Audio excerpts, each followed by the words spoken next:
Start offensive lineman, protect me. And let's see how good he really is, because it's no secret y'all are not going nowhere. No playoffs. It's over. You're not winning the division. That's over with too. All y'all got to do is find out if you have a quarterback for the future or if you got to draft one next year. I never judge rookies, but I like to look for flashes. Ooh, damn, he got some right there. We can work on that. Ooh, you see that? Yeah. Or you know what? I don't see much from him. Let's move on. There comes a moment in every NFL season when fans stop looking at stats and start asking the real questions. And right now, across Cleveland, that question echoes loud enough to shake the walls of Berea. Why can't Shedeur Sanders get his shot? And I think it's at a point where Gabriel should get more reps. He should get more chances because you did draft him third round. That's truth. You should do that. You took Shedeur in the fifth round. He should wait. Yeah. So I'm cool with all that. But in the event that your third rounder is not playing that well, he's playing regular, double R regular, and he's not showing you nothing of flash to say, oh, we might have something there. Move on. Let's see what Shedeur has. Yeah. Because they rookies. I feel like if they wasn't rookies, you couldn't flip-flop. They rookies, you can flip-flop with them. Yeah. You can flip-flop with them. And you don't lose nothing for playing a fifth rounder from a third rounder. Third round, fifth round is the same. Yeah. I don't even watch the draft after the third round or the second round. I don't even watch.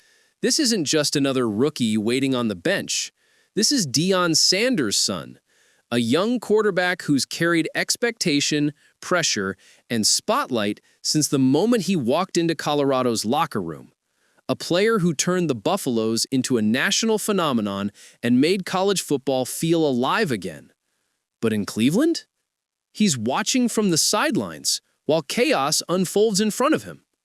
Before we dive in, do me a favor. Like the video and subscribe to the channel.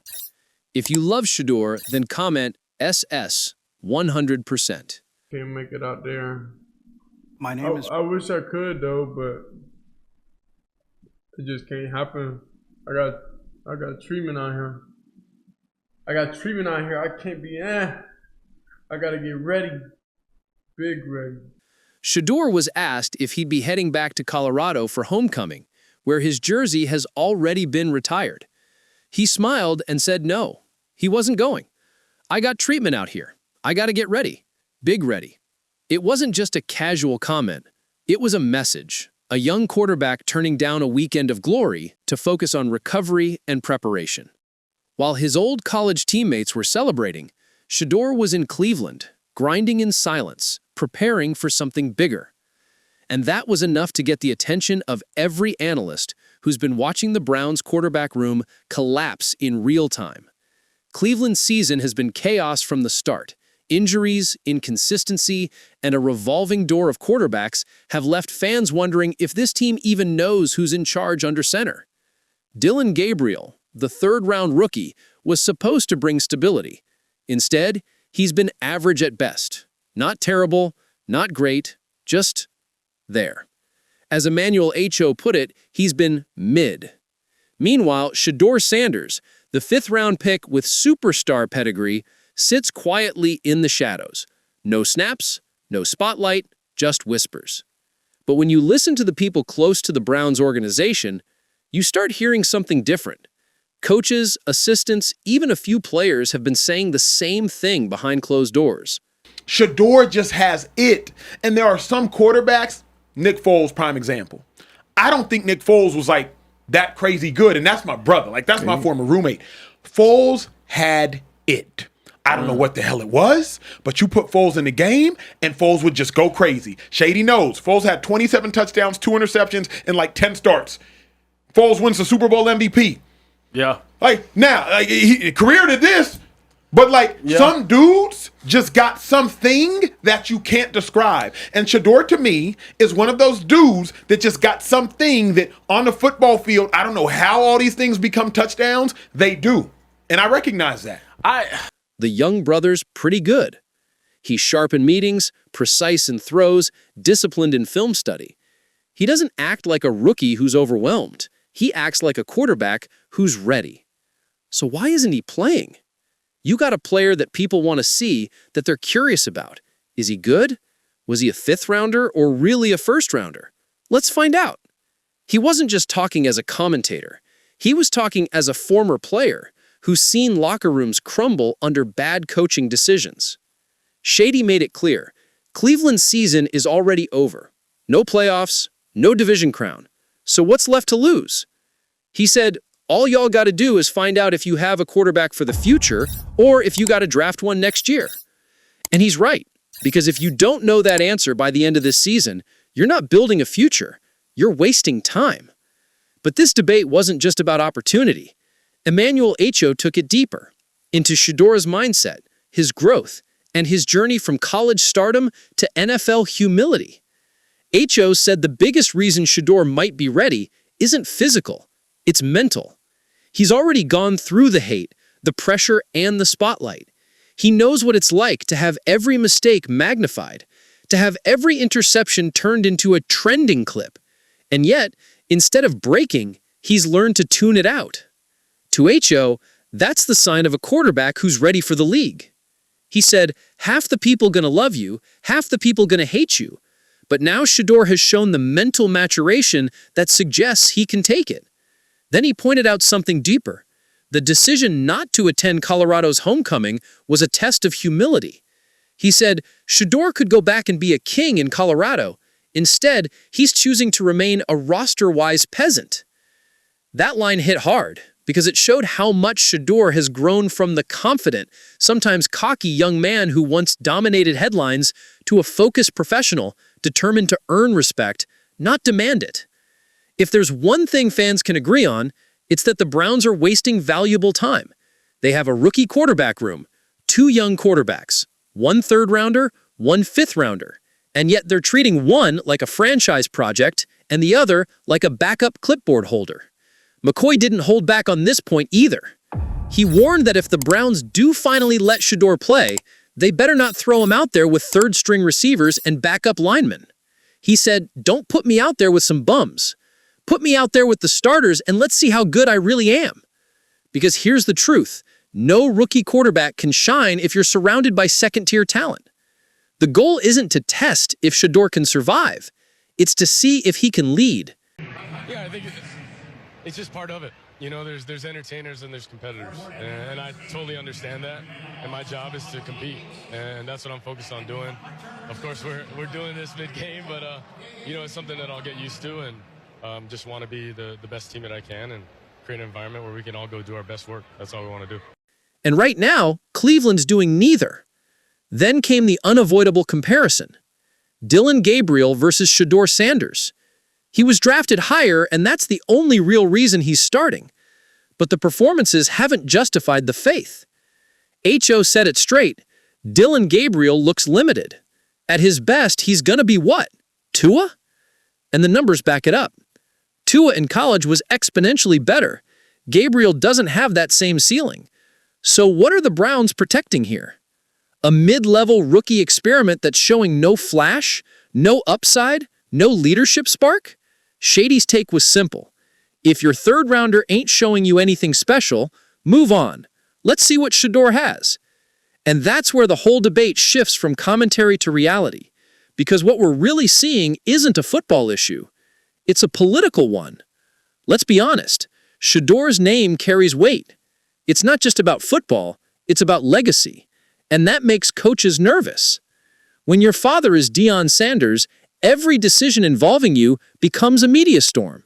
If Shedeur succeeds, it's a headline. If he struggles, it's a headline. And for a franchise already drowning in instability, that kind of spotlight can feel risky. Why wouldn't you, just to see if it does anything to the offense, give him an opportunity to go in there and play? Yeah, obviously my focus is where we are right now, Mary Kay. That's not my focus. Kevin Stefanski knows this. He's trying to protect his locker room from distraction. But in doing so, he might be protecting the wrong thing. Because avoiding pressure doesn't build winners. Facing it does. And right now, Shedeur is showing he's ready to face it head on. He's humble, he's focused, and he's willing to earn every snap. But as long as Cleveland hides behind development, they're denying themselves a chance to see what they really have. Now, let's not forget about the Acho take. He made a point that is worth attention. He said the Browns shouldn't be punished for doing what no one else had the courage to do. 31 other teams passed on Shedeur Sanders. The Browns took the risk.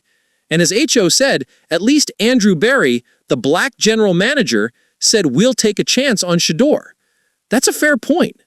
The organization did believe enough to draft him, even when the media was skeptical, even when teams worried about the spotlight. So in a way, they deserve credit. But that's only half the job. Drafting talent means nothing if you never let it play.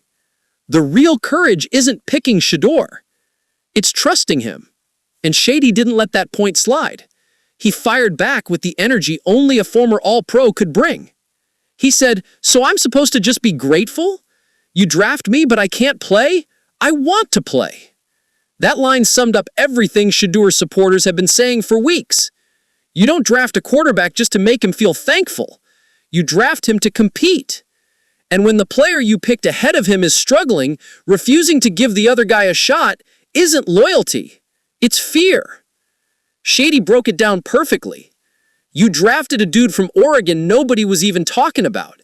Then you took me in the 5th round. You start the one you like more even though he ain't doing nothing.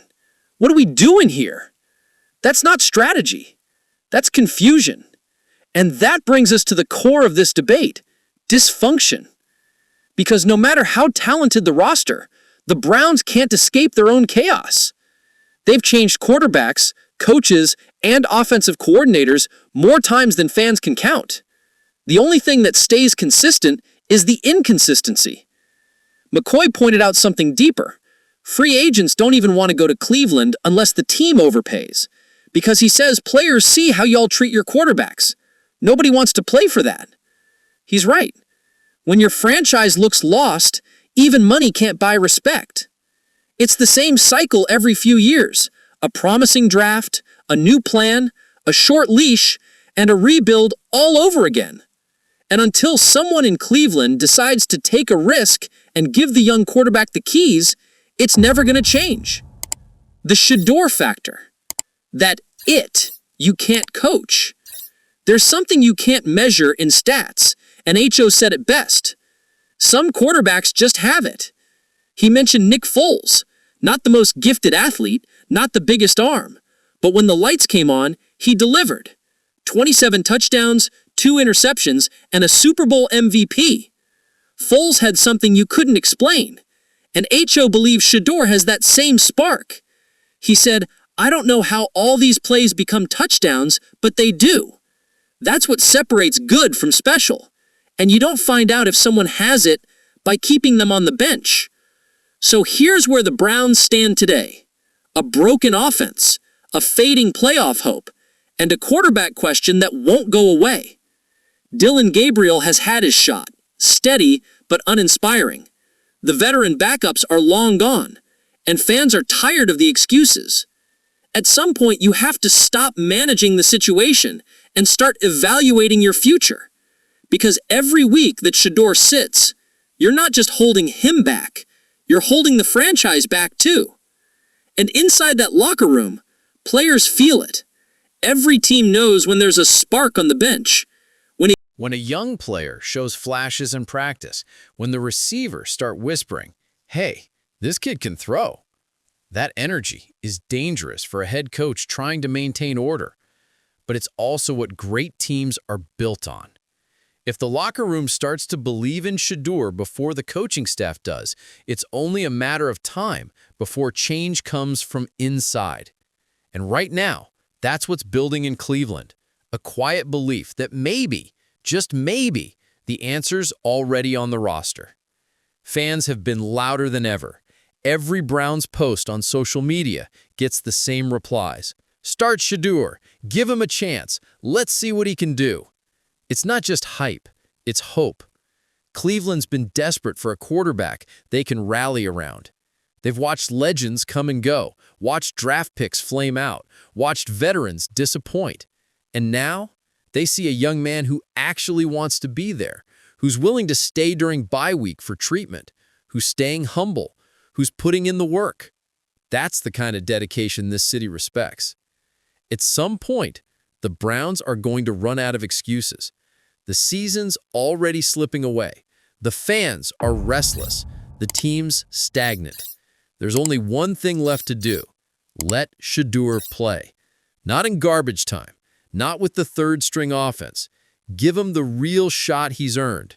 Because even if he struggles, at least you'll know. At least you'll have something real to build on. As Shady McCoy said, do you want to win or not? Shedeur Sanders has the tools, the arm talent, the discipline, the poise. But more importantly, he has the mentality. He's already shown he's willing to sacrifice the spotlight for the grind. He's not chasing fame anymore. He's chasing respect. And the Browns, a franchise desperate for identity, might have exactly what they need sitting on the bench waiting to prove himself. The question is simple. Will they be brave enough to find out? Because one thing's for sure, if Cleveland doesn't give Shedeur Sanders his shot, someone else eventually will. And when that day comes, the Browns might realize they let their future slip right through their hands.